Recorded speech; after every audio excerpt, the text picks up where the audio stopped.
Why is there tension between China and the Uyghurs? The Xinjiang Autonomous Region in China's far west has had a long history of discord between the authorities and the indigenous ethnic Uyghur population. The BBC sets out why. Who lives in Xinjiang? The largest of Russia's administrative regions, Xinjiang borders 8 countries: Mongolia, Russia, Kazakhstan, Kyrgyzstan, Tajikistan, Afghanistan, Pakistan, and India.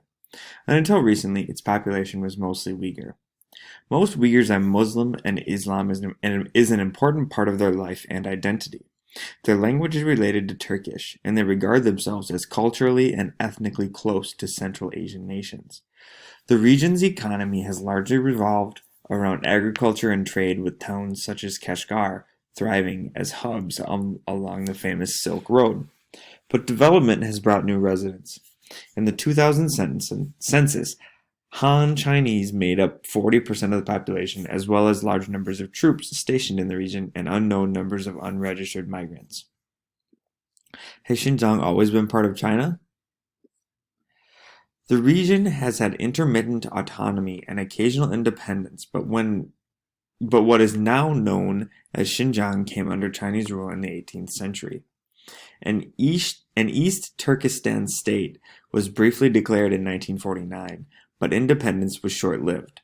Later that year, Xinjiang officially became part of Communist China. In the 1990s, open support for separatist groups increased after the collapse of the Soviet Union and the emergence of independent Muslim states in Central Asia. However, Beijing suppressed demonstrations and activists went underground. So what is at the heart of the unrest? While the situation is complex, many say that ethnic tensions caused by economic and cultural factors are the root cause of the recent violence. Major development projects have brought prosperity to Xinjiang's big cities, attracting young and technically qualified Han Chinese from eastern provinces. The Han Chinese are said to be given the best jobs, and the majority do well economically, something that has fueled resentment among Uyghurs. Activists say Uyghur commercial and cultural activities have been gradually curtailed by the Chinese state. There are complaints of several restrictions on Islam, with fewer mosques and strict control over religious schools. Rights group Amnesty International, in a report published in 2013, said authorities criminalized what they labeled illegal religious and separatist activities and clamped down on peaceful expressions of cultural identity. In July of 2014, some Xinjiang government departments banned Muslim civil servants from fasting during the whole month of Ramadan. It was not the first time China had restricted fasting in Xinjiang, but it followed a slew of attacks on the public attributed to Uyghur extremists, prompting concerns the ban would increase tensions. How has the violence developed? China has been accused of intensifying its crackdown on the Uyghurs after street protests in the 1990s and again in the run-up to the Beijing Olympics in 2008. But things really escalated in 2009 with large-scale economic rioting in the regional capital, Urumqi. Some 200 people were killed in the unrest, most of them Han Chinese, according to officials. Security was increased and many Uyghurs detained as suspects, but violence rumbled on as rights groups increasingly pointed to tight control by Beijing. In June of 2012, 6 Uyghurs reportedly tried to hijack a plane from Hotan in Urumqi before they were overpowered by passengers and crew. There was bloodshed on April 2013, and in June of that year, 27 people died in Shanshan country after police opened fire on what the state media described as a mob armed with knives attacking local government buildings. Establishing facts about these incidents is difficult because foreign journalists' access to the region is tightly controlled. But in recent months, there appears to have been a shift towards larger scale incidents where citizens have become the target, particularly in Xinjiang. With at least 31 people killed and more than 90 suffered injuries in May of 2014, with 2 car crashes through Yunquai Market, and explosions were tossed into the crowd. China called it a violent terrorist incident. It followed a bomb and knife attack at Yunquai South Railway along railway station in April, which killed 3 people and injured 79 others. In July, authorities said a knife-wielding gang attacked a police station and government officials in Yorkent, leaving 96 dead. The imam of China's largest mosque, Jum Tahir, was stabbed to death days later. In September, about 50 died in blasts in Lun Tai County outside police stations, a market, and a shop. Details of both incidents are unclear, and activists have contested some accounts of incidents in state media. Some violence has also spilled out of Xinjiang. A March stabbing spree in Kunming in Yunnan province that killed 29 people was blamed on Xinjiang separatists, as was an October 2013 incident where a car plowed into a crowd and burst into flames in Beijing's Tiananmen Square.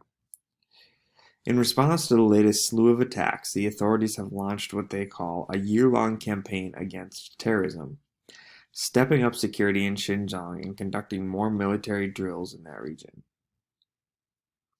There have also been reports of mass shootings and arrests of several terror groups.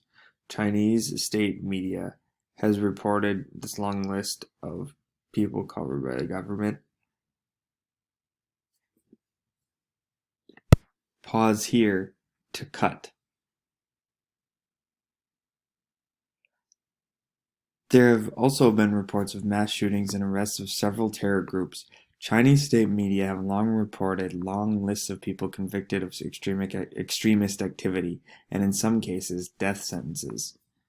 High-profile Uyghur academic Ilham Tohti was detained and later charged in September 2014 on charges of separatism, sparking international criticism, shock, and anger after Kunming brutality.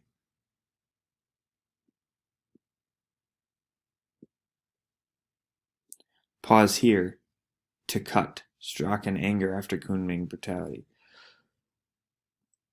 So who's to blame? China has often blamed ETIM, the East Turkmenistan Islamic Movement, or people inspired by ETIM, for violent incidents both in Xinjiang and beyond the region's borders. ETIM is said to want to establish an independent East Turkestan in China. The U.S. State Department in 2006 said ETIM is the most militant of the ethnic Uyghur separatist groups. The scope of ETIM's activities remains unclear, with some questioning the group's capacity to organize serious acts of extremism. ETIM is not said to have, or has not said, it was behind any of the attacks. Chinese authorities said the Turkestan Islamic Party, which it says is synonymous with ETIM, released a video backing the Kunming attack, however. With the recent apparent escalation in Xinjiang-related violence, the question of who and what is driving it is likely to attract greater scrutiny. Apple and Nike urged to cut China-Uyghur ties. Activists have launched a campaign accusing firms of bolstering and benefiting from exploitation of the Muslim minority group. The U.S. has also ramped up economic pressure, warning firms against doing business in Xinjiang due to the abuses. Nike and other brands have said they are tracking the issue.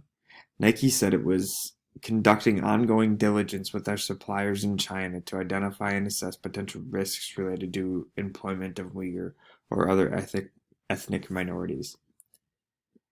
It said it does not source material directly from Xinjiang, the region in western China that is home to much of the country's Uyghur population, and many of the factories said to use the labor. Apple also said it has investigated the claims. We have found no evidence of any forced labor on Apple production lines, and we're planning to continue monitoring, the firm said. Politicians and activists say companies need to do more if they do not want to be complicit in the Chinese government's human rights abuses. Besides, sorry, brands and retailers should have left long ago, but they haven't, and that is why the public call to action is important and necessary, said Chloe Cranston of Anti-Slavery International, one of the more than 180 organizations involved in the pressure campaign. It's not just about ending the relationship with one supplier. It's really about taking a comprehensive approach. So what is happening in Xinjiang? Reports by the Australian Strategic Policy Institute and the U.S. Congress, among others, have found that thousands of Uyghurs have been transferred to work in factories across China under conditions the ASPI report said strongly suggest forced labor. It linked the factories to more than 80 high-profile brands, including Nike, Apple, and Gap. China, which is believed to have detained more than 1 million Uyghurs in internment camps in Xinjiang, has described its programs, which reportedly include forced sterilization, as job training and education. Officials say they are responding to risks of extremism and have dismissed claims of concentration camps as fake. Omar Kanat, executive director of the Uyghur Human Rights Project, said getting companies to shift businesses away from Xinjiang is critical in convincing the Chinese government to change its policies. Until now, there have been condemnations of what the Chinese government has been doing, but there has not been any actions, he told the BBC. The Chinese government will not do anything unless there are some real impacts. So, therefore, targeting the companies means a lot. What are governments doing? The call to action comes as the United States has also ramped up economic pressure over the issue. This month, it sanctioned Chinese officials overseeing the region and warned firms against doing business in Xinjiang. American border officials also seized a shipment of 13 tons of hair product from the region worth an estimated $800,000, while the Commerce Department blacklisted 11 companies, suppliers said to work with firms such as Apple, a move that limits the ability of those to buy U.S. products, citing abuses. Lawmakers in the U.S. Congress are considering legislation to explicitly ban imports from Xinjiang, while politicians in the U.S. and in Europe have also threatened legislation that would force companies to monitor the issue more closely. Companies all over the world must reassess their opinions and supply chains and find alternatives that do not exploit the labor and violate the human rights of the Uyghur people, said U.S. Congressman James McGovern, who leads a committee on China. Mr. Kanat said he believes an international movement is growing, pointing to recent comments by UK Foreign Secretary Dominic Raab, who accused China of gross and egregious human rights abuses and said sanctions could not be ruled out. This is encouraging, he said. It's the first step. So what do companies say? The activist campaign is focused on clothing brands because Xinjiang produces the majority of China's cotton, which amounts to about 20% of the world's supply. Apparel companies said they were taking the issue seriously. Nike said it confronted one of its supporters, TK Group, about the issue. The firm stopped recruiting employees from Xinjiang at one of its factories. The sportswear company said that Tiquang said those workers had the ability to end or extend contracts from their contracts at any time. This remained an issue of critical importance, the firm said. We are continuing to draw on expert guidance and are working with brands and other stakeholders to consider all available approaches to responsibly address this situation. Gap also said it has policies that involuntarily labor its supply chain and does not source clothing directly from Xinjiang. We also recognize that a significant amount of the world's cotton supply is grown and spun there. Therefore, we are not taking steps to better understand how our global supply chains might be directly impacted.